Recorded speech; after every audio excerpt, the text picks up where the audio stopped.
Welcome to episode 1 of Friday Night Frights with Spooktator Bob. That is me. This story, true story, is about a phantom light that can be seen.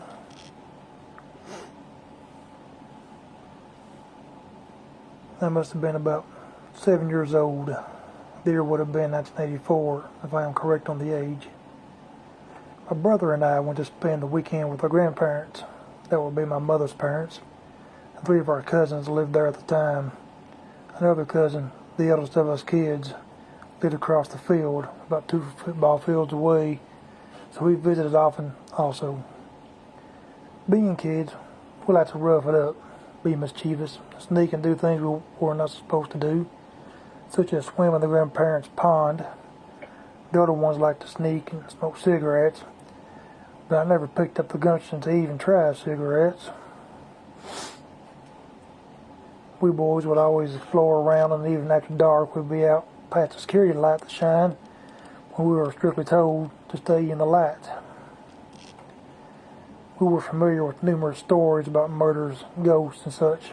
Hell, it's the hills of Kentucky.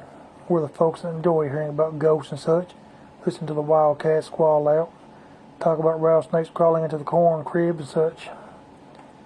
So it's no surprise to know that at that tender young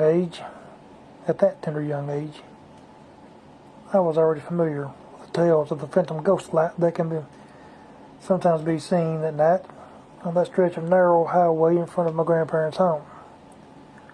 The story says that a man was packing a lantern at night when he was murdered on that stretch.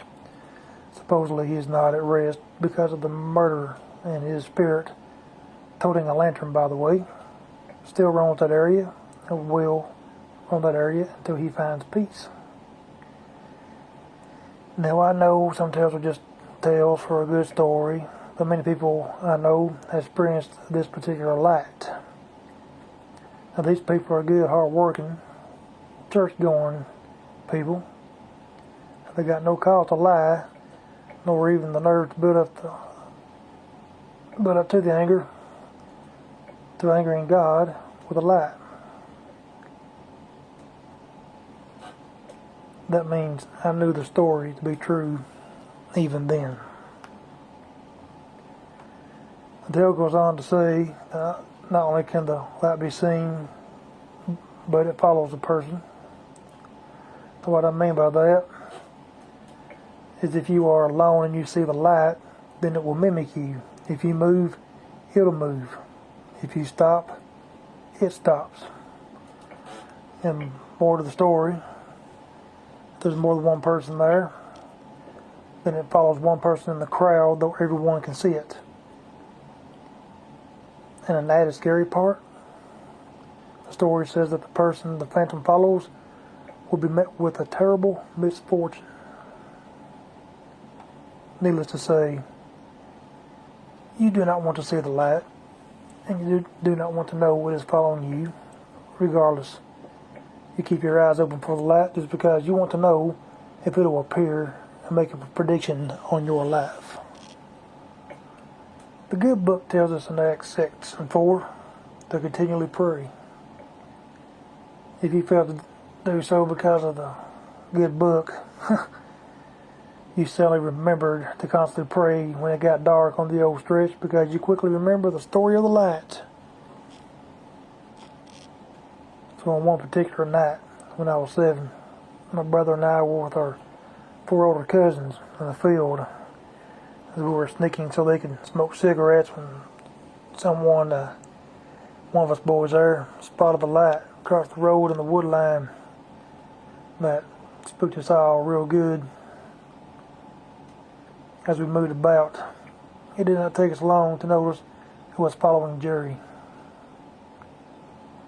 One of my cousins, no matter what we did, he was fixated on Jerry. My brother and I made a run for the grandparents. Behind us was Randy. He's the 3rd youngest of us.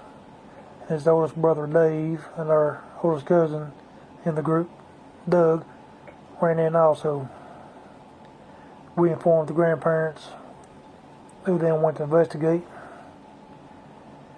though they could see the light, they were not convinced it was anything, and my grandmother said it was just a security light. But we held ground and told them that we could see it move and follow Jerry. That was the last straw for that evening. We were made to come inside for the night, and the kitchen and the bedroom became our rough house mischief sanctuaries until bedtime, that is. I never knew why Jerry did not follow us in, or even where he was after we seen the light. And we fled to the grandparents. After the incident, Jerry seemed bothered about it, but he also seemed to not be bothered about it. I know that's a strange way of saying it, but that's just the way he seemed to me.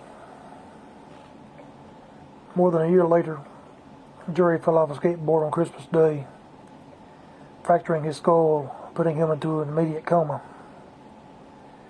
He was in the coma for several days. The exact amount of days I do not recall, but he woke up and survived that terrible accident. Jerry went on, grew up, he got married. He and his wife had one child.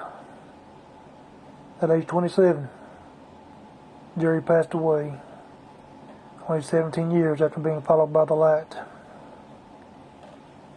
I do not know if the light is an omen, but it is strange that it followed Jerry, and he had a terrible accident and an early death. Rest in peace, my cousin.